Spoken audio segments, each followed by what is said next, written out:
Bendiciones a todos, hermanos. Desde el Guachimán cristiano, de temas interesantes. Hoy tenemos una pregunta de Calixta de México. La señora Calixta de México pregunta: ¿era el apóstol Pedro no casado o era casado? Señora o señorita Calixta de México. Bueno, para eso tenemos que ir a las Escrituras y ver qué es lo que dicen al respecto. ¿Era el apóstol Pedro casado o no? ¿Fue casado o no?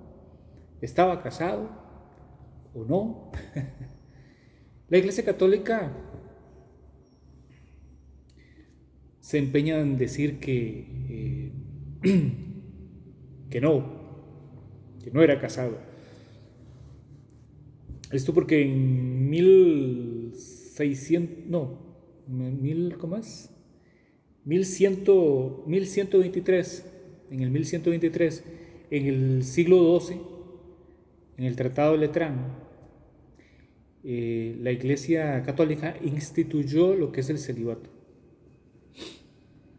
Instituyó lo que es el celibato en el siglo XII de 1123.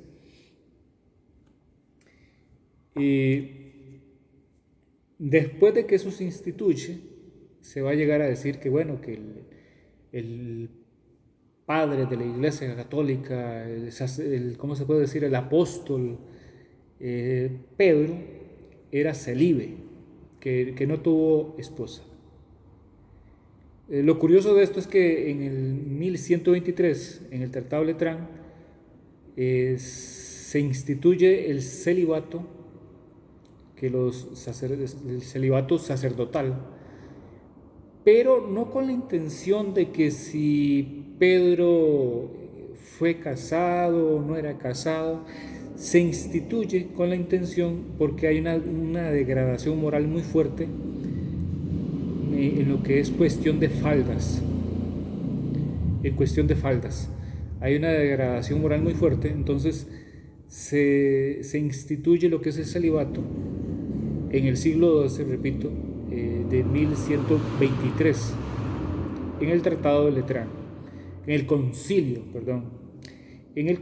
de Letrán, que es ese mancomunado de religiosos, líderes de la Iglesia Católica, pues que se reúnen para determinar y darlo por escrito. Bueno, ahí sí ya como una especie de tratado, que quede por una especie de ley, ¿no?, dentro de la Iglesia Católica, de que el clero no podrá casarse. Aunque también eso tiene su mucho tela que cortar, porque también lo que se pretendía, y a mí me parece que por ahí también va el asunto, que no tanto era porque querían cortar el asunto moral, dejar de que esas inmoralidades de falda se siguieran dando, sino que lo que se pretendía también era otro asunto, que eso también está en la historia, y era de que como los sacerdotes o el clero en general adquirían muchas tierras y posesiones, patrimonio, si tenían hijos, ese patrimonio les iba a ser trasladado a los hijos. Entonces se instituye el celibato, aunque se ha dicho que era por asuntos morales de falda, se instituye el celibato para que no se puedan casar. ¿Qué sucede con el patrimonio de los sacerdotes, del clero en general?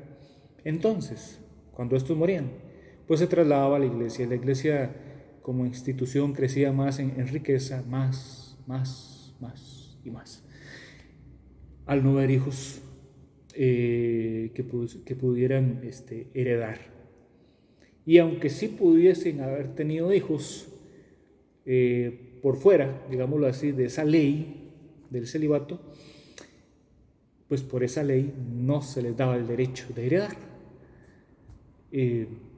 Más parece que es por ahí la cosa, no tanto porque lo que se pretendía era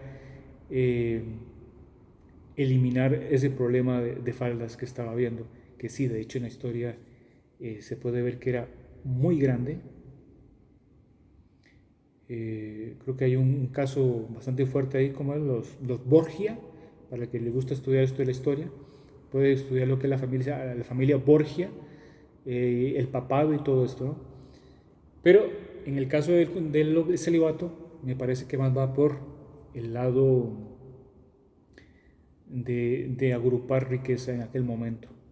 Hoy por hoy creo que eso ha cambiado en ciertos institutos, pero sí fue en ese sentido. Ok, habiendo hablado un poco de historia, hermanos, vamos a unos pasajes donde nos va a decir si Pedro efectivamente era, o fue más bien, soltero o era casado. Fue casado. Y vamos a ir primero a 1 Corintios, capítulo 9.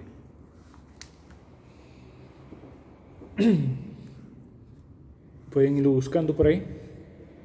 1 Corintios, capítulo 9. Y lo vamos a leer del 1 al 6. Es el tema de que vamos a leer ahora, pues sigue más después del 6. A veces hay mucho ruido aquí, disculpen.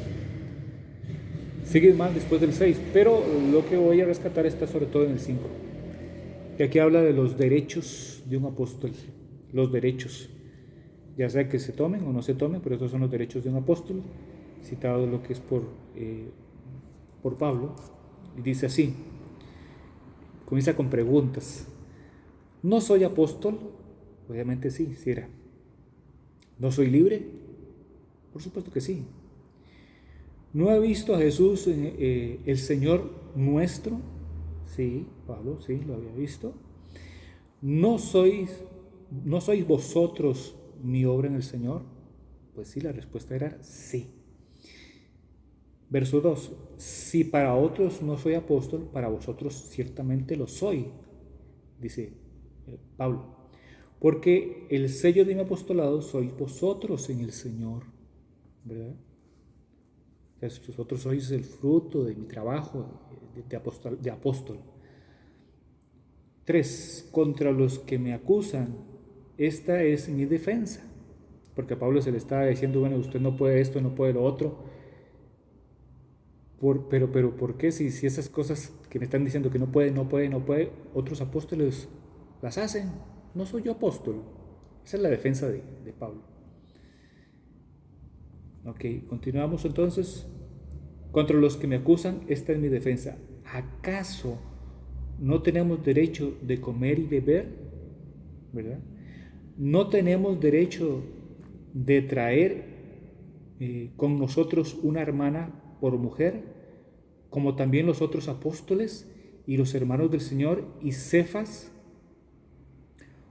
¿O solo yo y Bernabé no tenemos derecho de no trabajar?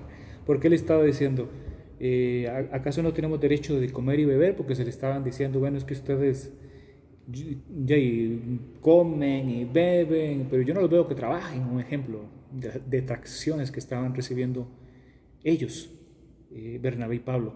Y Pablo dice, bueno, ¿acaso no tenemos derecho a comer y beber? Y el trabajo de apóstol, de evangelista, de predicar la palabra, eso es un trabajo. Entonces tenemos derecho a comer y beber. Y no tenemos derecho de traer con nosotros una hermana por mujer. Esto de una hermana no es una hermana en sangre, es una hermana en fe, de la misma fe, o una hermana de la familia de la fe en Jesucristo, una cristiana, pues, de la misma fe. Por mujer, obviamente no estaríamos hablando de fuera de un matrimonio, lo cual prohíbe la misma fe cristiana que el mismo Pablo predicaba. Era una esposa. En otras palabras, no tenemos derecho de traer con nosotros una esposa como también los otros apóstoles, coma, y inmediatamente trae como el ejemplo de cuáles apóstoles, por ejemplo, los hermanos del Señor y Cefas. O solo yo y Bernabé no tenemos derecho de no trabajar. Eso también, eso porque se les decía, bueno, es que no trabajan, no hacen nada, no, pero están realizando, están predicando la palabra, eso es un trabajo, ¿verdad? Pero el centro de la pregunta es si Pedro era casado o no. Y aquí dice, no tenemos, la defensa de Pablo, en el 5, no tenemos derecho de traer con nosotros una hermana, una creyente, por mujer, o sea, por esposa, como también los otros apóstoles, cuáles, por ejemplo, los hermanos del Señor y Cefas. Cefas y los hermanos del Señor tenían una esposa que viajaba con ellos. Entonces, Pablo dice, ese es un derecho que yo tengo, aunque no se ve que Pablo viajara con una esposa, algunos eruditos han dicho que lo más posible era que era casado o fue casado. Pero aquí Pablo no está batiendo exclusivamente eso. Esa es una de los tantos derechos que tiene un apóstol. Pero sí dice que hay apóstoles que viajaban con sus esposas y da el ejemplo de los hermanos del Señor y Cefas. ¿Quién era Cefas? He ahí el asunto. Porque recuerden, la pregunta es si Pedro fue casado o no, era casado o no. Y aquí Cefas, ¿quién era Cefas? Vamos a ver quién era Cefas. Y para eso vamos a buscar en Juan capítulo 1. Vamos a buscar Juan capítulo 1. Y se lo buscamos rápidamente.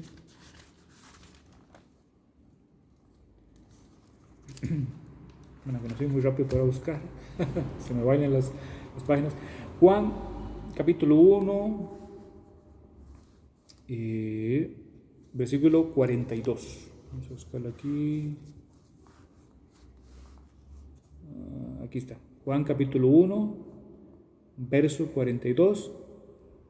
Y dice, y le trajo a Jesús, y mirándole Jesús dijo, tú eres Simón, hijo de Jonás, tú serás llamado Cefas, que quiere decir Pedro, que quiere decir Pedro, Simón Pedro. Cefas es Pedro, es el apóstol Pedro. Entonces Pablo decía que los hermanos del Señor Jesús y Pedro, o sea, Cefas, viajaba con su esposa ejerciendo su ministerio de apóstol. Ya ahí quedó la pregunta contestada. Sin embargo, hay otro pasaje también que quiero traer a colación, que se encuentra en Marcos, capítulo 1. Voy a buscarlo también acá.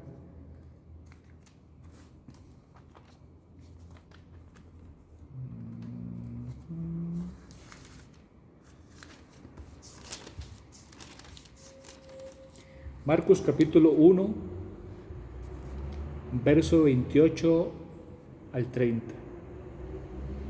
28 al 30, aquí está. Vea lo que dice Marcos, repito, capítulo 1, versos 28 al 30. Y muy pronto se difundió su fama por toda la provincia alrededor de Galilea. Al salir de la sinagoga,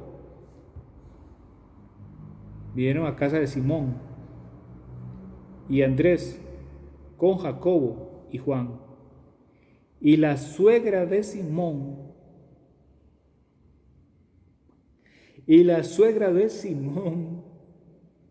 estaba acostada con fiebre, y enseguida le hablaron de ella. Entonces él se acercó y la tomó de la mano y la levantó, e inmediatamente le dejó la fiebre, y ella les servía. Y ella les servía. Entonces repito, al salir de la sinagoga vinieron a casa de Simón y Andrés con Jacob y Juan. Y la suegra de Simón, Simón Pedro, Cefas, Simón Pedro. ¿Tenía suegra? ¿Cómo usted puede decir que no era casado si tenía suegra? Pues era casado. Y en el pasaje de Corintios que leímos, primera de Corintios capítulo 9, 5, que es con el que arrancamos, le acompañaba en su apostolado su mujer, su esposa. Entonces yo creo que, hermana, definitivamente está claro, el apóstol Pedro,